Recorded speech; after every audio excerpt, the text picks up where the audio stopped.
की आजादी मार्च के शुरा के लिए स्टेज तैयार कर लिया गया। स्टेज पर बड़ी स्क्रीन नस्ब की जा रही है जहां से इमरान खान का खिताब बराह रास्त नश्र किया जाएगा।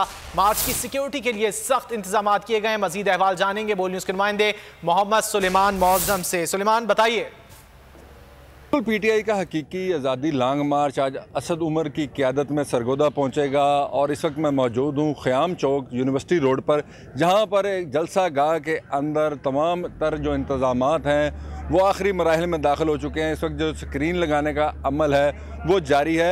अगर बात की जाए, मेरे पीछे आप देख सकते हैं कि जो स्टेज है वो मुकम्मल तौर पर तैयार कर लिया गया है और यहाँ पर कुर्सियाँ जो बड़ी तादाद में लगा दी गई हैं। पाकिस्तान तहरीक इंसाफ के जनरल सेक्रेटरी असद उमर यहाँ पर 4 बजे के करीब यहाँ पर पहुँचेंगे और यहाँ पर कारकुनों से वो खिताब करेंगे।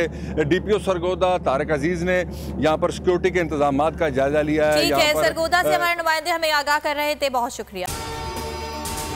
अगर आपको ये वीडियो पसंद आए तो लाइक पर क्लिक करें।